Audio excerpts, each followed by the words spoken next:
গীতা সারাংশ। গীতা ষষ্ঠ অধ্যায় ধ্যান যোগ। এই অধ্যায়ের সমূহ শ্লোকের সারমর্ম এবং এই অধ্যায় হইতে প্রাপ্ত 10টি মূল্যবান শিক্ষা যা মানব জীবনের চলার পথ সুগম করে। শ্রীকৃষ্ণ সন্ন্যাস এবং যোগের মধ্যে সম্পর্কের স্পষ্ট ব্যাখ্যা করে বলেছেন, প্রকৃত সন্ন্যাস বা ত্যাগ হল কর্মফলের অভ্যন্তরীণ ত্যাগ, কর্মের বাহ্যিক ত্যাগ নয়। সমস্ত আকাঙ্ক্ষা এবং ইচ্ছা দূর না হওয়া পর্যন্ত কেউ কোনো কাজ ত্যাগ করতে পারেন না। যে ব্যক্তি মনের শান্তি এবং পরিপূর্ণতা অর্জনের লক্ষ্যে রয়েছে, তার জন্য ধর্মীয় আকাঙ্ক্ষা এবং বৈষয়িক সম্পদ পূরণের জন্য নির্দেশিত কর্মই উন্নতির সাধনা হয়ে যায়।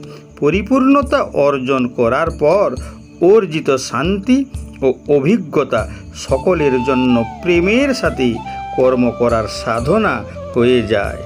নিজের মধ্যে এবং সমস্ত প্রাণীর মধ্যে অবস্থানরত আত্মা সর্বদা পরিপূর্ণ এবং মুক্ত।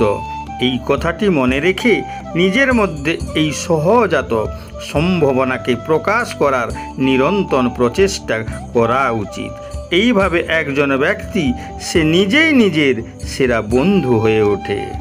যদি কেউ নিজের মধ্যে পরিপূর্ণ আত্মাকে চিনতে না পারে এবং মন ও ইন্দ্রিয় আকাঙ্ক্ষার সাথে প্রবাহিত হয়, তবে সে জীবনের আসল উদ্দেশ্য এবং বিশাল সম্ভাবনা থেকে নিজেকে সরিয়ে নেয়।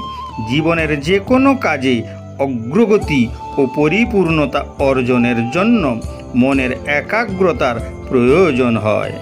এটা বলার অপেক্ষা রাখে না যে আত্মজ্ঞানের দিকে সমস্ত জীবনের ক্রিয়াকলাপ পরিচালনার জন্য মানসিক একাগ্রতা অপরিহার্য। কিছু ধ্যানের পদ্ধতি যা মন ও ইন্দ্রিয়কে একাগ্র করতে সাহায্য করে।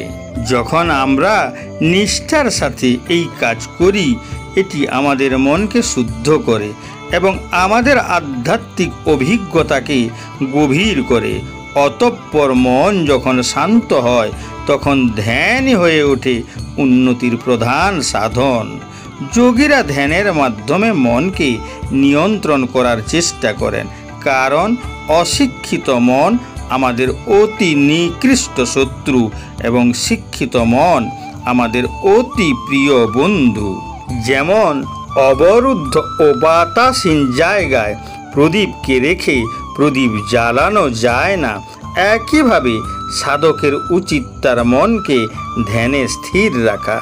আসলে মনকে নিয়ন্ত্রণ করা খুবই কঠিন, তবু অনুশীলন এবং অনাসক্তির মাধ্যমে মনকে নিয়ন্ত্রণ করা যায়। তাই মন যদি বিচরণ করতে শুরু করে, তবে তাকে ফিরিয়ে এনে অবিরত ঈশ্বরের ধ্যানে মনোনিবেশ করা উচিত।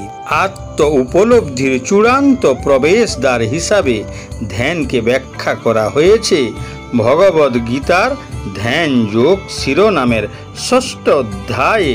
ধ্যান শুধু চোখ বন্ধ করে একটি মন্ত্র উচ্চারণ বা শব্দ প্রতীক পুনরাবৃত্তি করলে ধ্যান হয় না।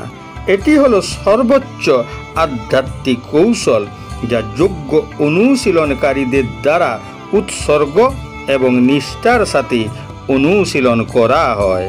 শ্রীকৃষ্ণ বলেছেন, ধ্যানের জন্য একটি শান্ত, পরিষ্কার, পবিত্র, নির্জন পরিবেশ নির্বাচন করা উচিত, যেখানে কোনো কোলাহল থাকবে না। ব্যক্তিকে শারীরিক স্থিরতা আনতে হবে এবং অন্য কোনো দিকে না তাকিয়ে শুধুমাত্র নাকের সামনের অংশে মনোনিবেশ করে মনকে শুদ্ধ করার জন্য সর্বব্যাপী ঈশ্বরের ধ্যানে হারিয়ে যেতে হবে। ধীরে ধীরে ব্যক্তির ধ্যানে নিপুণতা আসে, তার অভিজ্ঞতা প্রশস্ত হয়, সে তার সমগ্র অস্তিত্বকে ভগবানের সান্নিধ্যে নিয়ে যায় এবং সে ঈশ্বরকে সবার মধ্যে সমানভাবে উপস্থিত দেখতে পায়।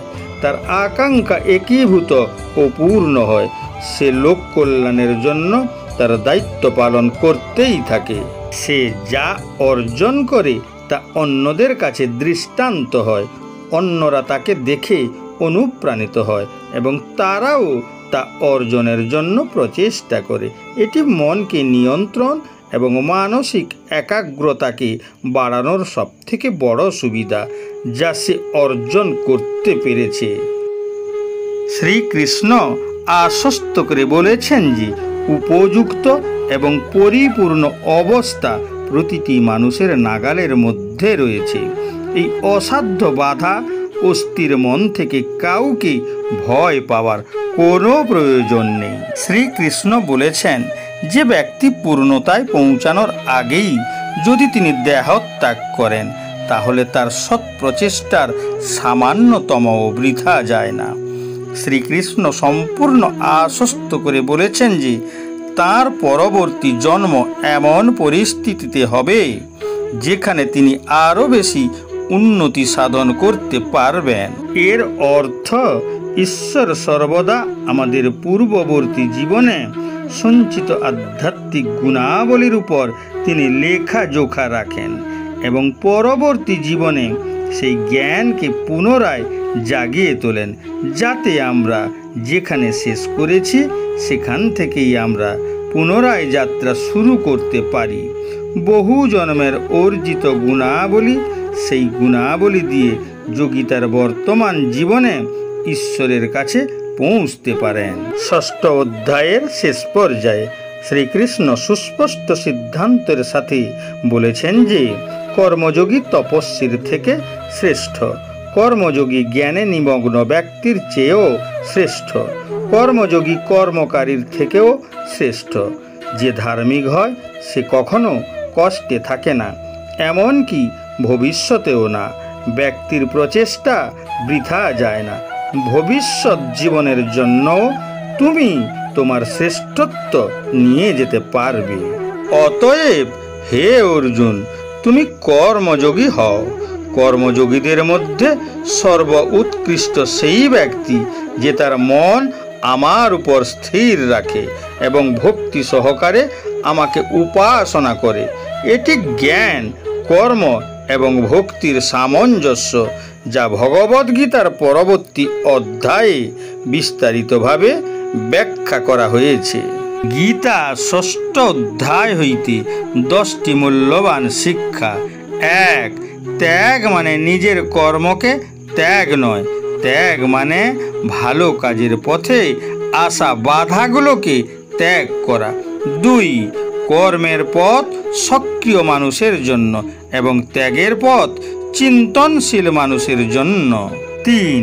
তুমি নিজেই নিজেকে মুক্ত করো, কেউ তোমাকে সাহায্য করতে আসবে না। 4. বস্তুগত বা আধ্যাত্মিক উন্নতির জন্য জীবনের ক্রিয়াকলাপের সংযম ও নিয়ন্ত্রণ আবশ্যক। 5. মন যখন ছন্ন ছাড়া হয় তখন তার কোনো শক্তি থাকে না। শান্ত মন প্রভাবশালীর শক্তি ধরে যখন মন একত্রিত হয়। 6. যখন বুদ্ধির বিকাশ ঘটে তখন ভেদ করার উচ্চ ক্ষমতা রাখে। এটি স্বতঃস্ফূর্ত শ্রেষ্ঠত্বে সক্ষম এবং ব্যক্তিকে আত্ম উপলব্ধির দিকে নিয়ে যায়। 7. যোগ দুঃখের সাথে এক হয়ে যাওয়ার নাম, তাই দুঃখের সাথে এই একঘেয়েমি দূর করতেই হবে, তাহলেই নিজের মধ্যেই সুখ খুঁজে পাবে। 8. কল্পনা থেকেই সমস্ত ইচ্ছার জন্ম হয়। 9. আধ্যাত্মিক বিকাশের ফল এটাই যে নিজেকে অন্য ও সমস্ত প্রাণীর মধ্যে দেখতে পায়। 10. যে সবার ভালো করে তাকে ঈশ্বর কখনোই কষ্টে রাখে না। যারা স্বার্থপর অচিরেই তাদের বিনাশ হয়।